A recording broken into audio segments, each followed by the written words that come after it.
안녕하세요. 형광펜 성경과 함께하는 성경 공부. 오늘은 잠언 9장입니다. 지혜가 그 집을 짓고 일곱 기둥을 다듬고, 정확하게 히브리어로는 일곱 기둥을 파다, 짐승을 도살하다, 그런 뜻입니다. 그래서 짐승을 잡으며 포도주를 혼합하여 상을 갖추고 그 여종을 보내어 성중 높은 곳에 불러 이르기를, 무릇 어리석은 자는 이리로 돌이키라. 또 지혜 없는 자에게 이르기를, 너는 와서 내 식물을 먹으며 내 혼합한 포도주를 마시고 어리석음을 버리고 생명을 얻어라. 명철의 길을 행하라 하느니라. 예수님이 말씀하신 거 요한복음에 나오죠. 누구든지 목마르거든 내게로 와서 마셔라. 값없이 마셔라. 그에게 배에서 생수의 강이 흘러나리라. 그 생수의 강은 성령을 말하는 것이다 라고 나오는데, 어쨌든 예수님께서 우리에게 그 자기의 그 피를 마시게 하고 그 다음에 자기의 살을 주어서 먹게 하는 것, 오병이어의 기적이 끝나자마자 내 살을 먹어라, 내 피를 마셔라, 그런 말씀을 하시거든요. 그래서 그때 사람들이 도대체 못 알아듣겠다, 이걸 누가 알아들을 수 있으랴 그러면서 많은 자들이 떠났었습니다. 그때 예수님께서 사도들에게도 너희도 떠나려고 하느냐 그랬더니 베드로가 영생의 말씀이 여기 계시는데 우리가 뉘기로 가겠나이까 라는 엄청난 고백을 해내거든요. 그것이 굉장히 연상이 되는 거죠. 하나님의 지혜, 하나님의 말씀이 계시는데 어디로 가겠습니까? 지혜가 불러서 다 초대를 하는 거예요. 마치 하나님께서 우리를 그 혼인잔치, 어린 양의 혼인잔치로 초대하는 듯한 그런 느낌도 들고 그렇습니다.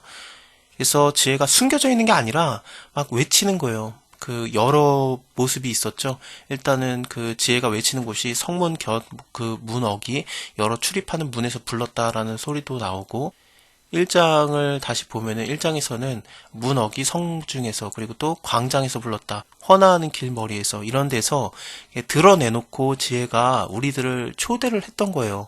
이 지혜가 그 8장에서 본 대로 만약에 예수님과 굉장히 연관을 짓는다면은 내가 그 곁에 있어서 창조자가 되었다라는 걸 통해서 볼 때 분명히 그 창조 사역을 함께한 지혜거든요. 그럼 예수님이 굉장히 좀 가능성이 있죠. 그렇게 따지면은 예수님께서 우리에게 말씀하시는 거, 너희는 나에게 와서 나의 피를 마셔라, 나의 살을 먹어라, 그것이 좀 연상이 되는 겁니다. 이 어리석은 자를 징계하는 거, 그것은 오히려 그 해를 당하고 악한 자를 책망하는 자도 도리어 흠이 잡힌다. 그래서 이런 자들을 책망하지 말아라. 야, 내 위로 돌아, 이거죠. 그래서 악인들 책망하는 거 우리가 뭐 할 게 아닙니다. 사실 하나님이 하는 거고, 사실 우리도 다 어리석은 자고, 그리고 또 지혜롭지 못하고 죄가 많죠. 근데 하나님께서 은혜로서 우리 불러주신 거거든요.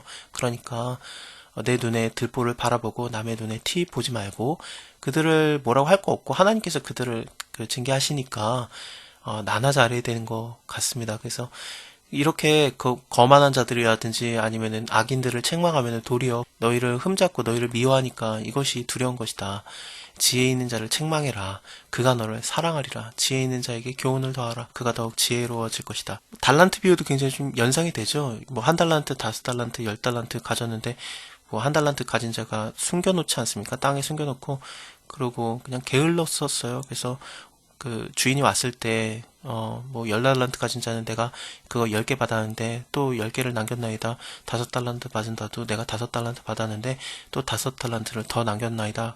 그렇게 해서 뭐 착하다, 충성된 종아, 그런 얘기를 들었는데, 한 달란트 받은 자는 주인에 대해서 오해를 하죠. 당신은 악한 사람이라 그 심지 않은 데서 거두는 자, 뭐 주지 않은 데서 받으려고 하는 자, 그런 자인 줄 내가 안다라면서, 여기 받은 거 내가 그대로 있습니다 하면서 주니까, 그러면은 내가 네 말로 책망하리니 그냥 은행에 두지. 그러면 이자가 나와서 내가 그거까지 받았으리라. 그 한 달란트를 뺏어서 10달란트 가진 자에게 주거든요. 그래서 가진 자는 더 가지게 될 것이다라는 얘기를 하셨는데, 그래서 지혜가 있는 자에게 교훈을 더하면은 그가 더 지혜로워진다.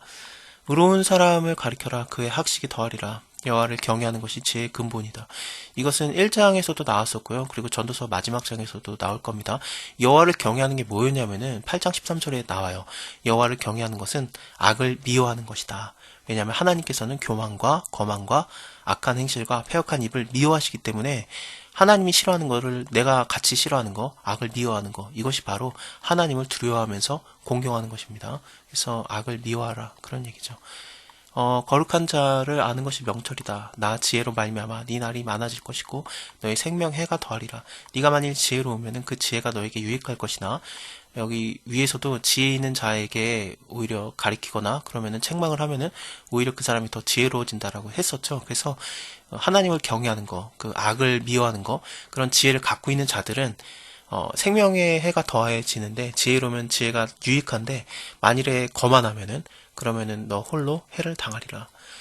미련한 계집이 떠들며 어리석어서 아무것도 알지 못하고 자기 집문에 앉으며 성읍 높은 곳에 있는 자리에 앉아서 자기 길을 바로 가는 행객들을, 지나가는 사람들을 부르는 거예요. 그래서 어리석은 자는 돌이켜서 와라. 또 지혜 없는 자들에게 말하기를 도적질한 물이 달고 몰래 먹는 떡이 맛있다. 이러면서 이런 얘기를 하면서 이제 지혜를 찾아가지 말고 나에게로 와라. 이런 식으로 하는 거죠. 도적질한 물 맛있다. 그리고 몰래 먹는 떡이 더 맛있으니까 남의 거 훔치자. 그런 그 피를 흘리기를 기뻐하고 행악하는 자들. 지금까지 우리가 잠언을 통해서 봤던 그런 것으로 입으로 호리는 여자, 음녀라고도 표현이 됐고 하나님의 언약을 떠난 자, 이방계집이라고도 표현이 됐었죠. 그런 여자의 모습을 지금 말해주고 있는 겁니다. 오직 그 어리석은 자는 죽은 자가 그의 곳에 있는 것과 그의 객들이 음부 깊은 곳에 있는 것을 알지 못하느니라. 자, 여기까지 솔로몬 잠언의 일부라고 봐야 되나? 이렇게 큰 하나의 잠언, 지혜 덩어리 이렇게 봐야 될 것 같네요. 다음에도 솔로몬의 잠언이라고 하면서 두 번째 그 지혜에 대한 큰 2부의 내용이 시작이 됩니다. 감사합니다. 다음에 뵐게요.